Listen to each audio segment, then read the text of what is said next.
You may not know this about him because he typically plays characters that are goofy or closed off, but Ashton Kutcher actually has a big heart.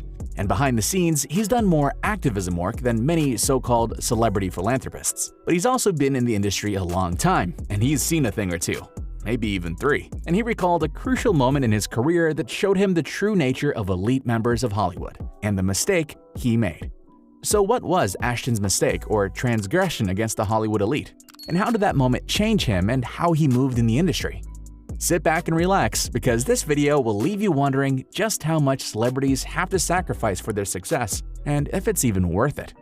Ashton Kutcher has made a career of providing stunning performances that leave viewers spellbound, and he has a lot of fans as a result. There's no question that he's good at what he does, but because he's so successful, he's had the opportunity to see what goes on behind the scenes in the entertainment industry. Because of his success, a lot of influential Hollywood elites flocked to him very early on in his career. He got invited to all the big events and parties. No matter what it was, you can bet his name was on the list. And it was at one of these events that he learned all about the true colors of the Hollywood elite. This past year, there's been a lot of different stories that have come out exposing various debaucherous acts in Hollywood, from grooming to secret Hollywood parties and more. And it's causing people to take a hard look at whether actors and entertainers are safe choosing their careers. People are beginning to suspect that the Hollywood elites are creating a safe space for themselves to carry out their depraved acts unchecked. And part of the way they do this is by intimidating or blacklisting anyone who doesn't approve of them. The amount of people who are afraid to come forward as whistleblowers about these incidents are staggering. And if you needed any proof, you need look no further than the whole Harvey Weinstein debacle.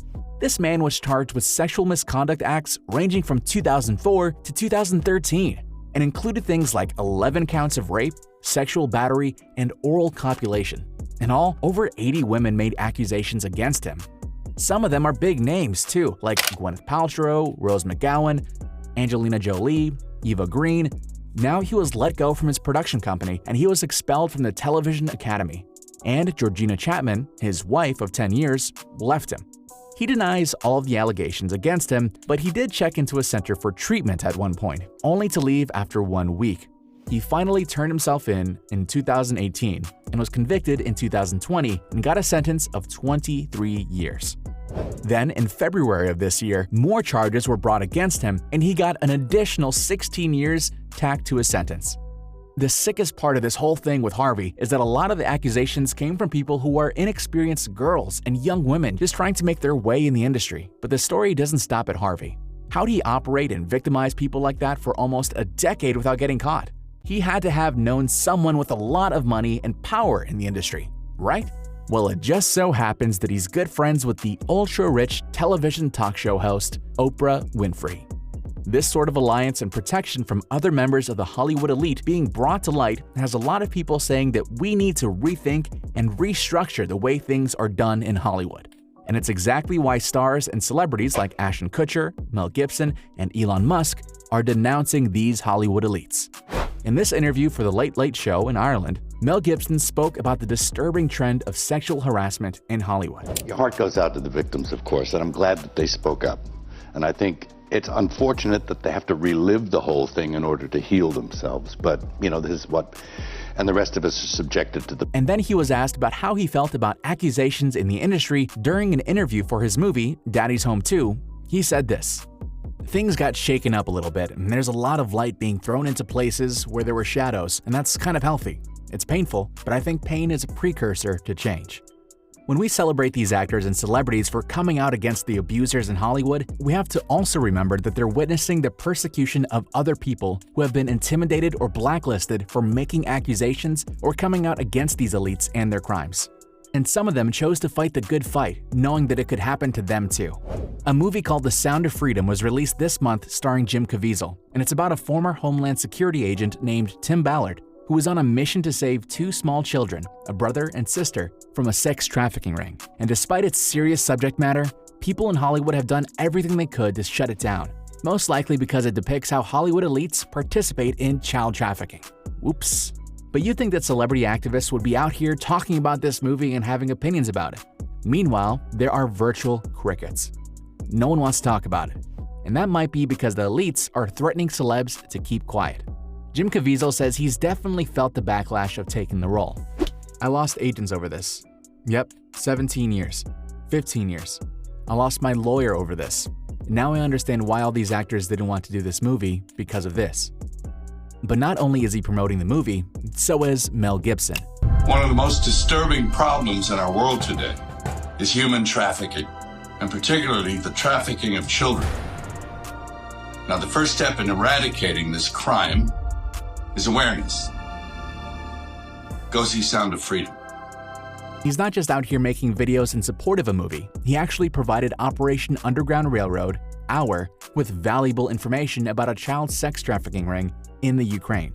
So then, Tim Ballard, the guy that Sound of Freedom is about, actually went and followed that lead, and now a 4-part docuseries is in the works about the operation. Now, some people had reported that Mel Gibson was actually making the series. Ballard set the record straight about that and said that although Gibson had worked with him on it, he wasn't actually producing it. The information that Gibson provided was so good that when Ballard went over there, the Ukrainians gave him the names of more than 10,000 children who were displaced by the war with Russia. So that was definitely some activism that produced results, and we love to see it. You may not know it, but pretty much Ashton Kutcher's whole career, he's had a side job working as an anti-child sex trafficking activist. He said this at a Rotary International convention in Atlanta. As a young man coming up in the public school system in the United States, I thought slavery was done, a thing of the past. When I realized this was happening even right here in Atlanta, a hotbed for trafficking as a travel hub, I was floored and set out to learn as much as I could about it. He also spoke about how trafficking in the States works. There's an inbound pipeline to trafficking, and that is vulnerability and poverty. Kids going into the system don't have someone in their lives that love them, which marks them vulnerable to someone who reaches out and shows them that attention. That's how traffickers get in.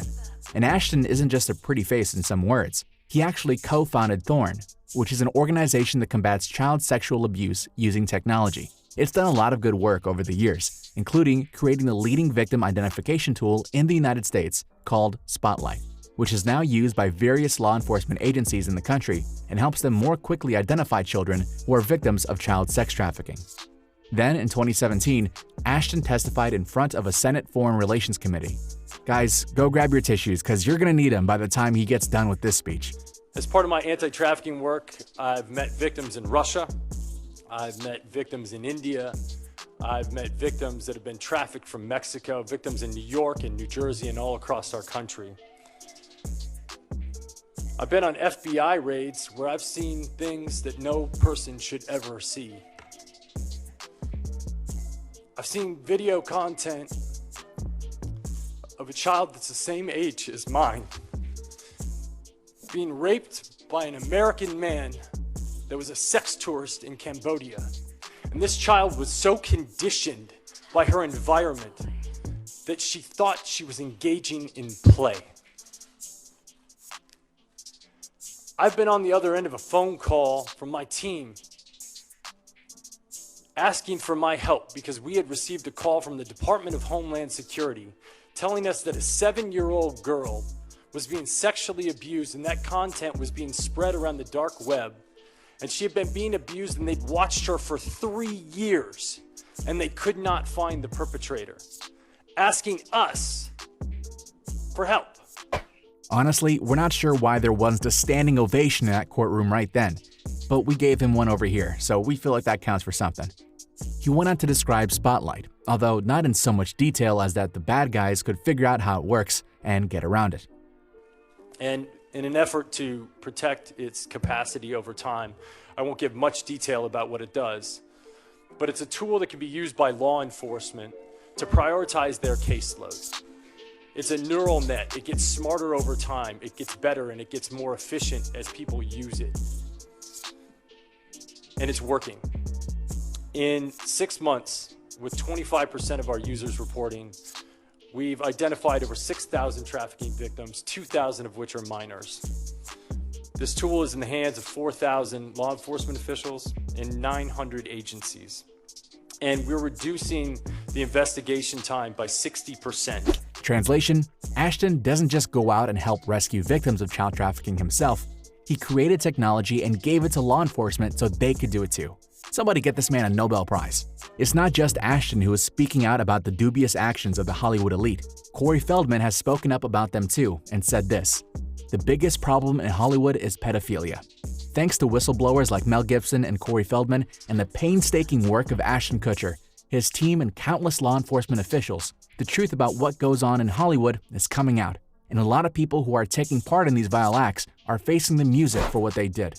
We're seeing a lot more celebrities and people in the entertainment industry exposed, canceled, or going to jail for their actions these days, which is, in part, thanks to these efforts. So what do you think about all this stuff that's coming out about the Hollywood elite and child sex trafficking? And what about Ashton and his work with Thorne? Did you know he was anything more than just an actor? Well, let us know in the comments, and don't forget to smash that subscribe button so you don't miss out on any of these videos.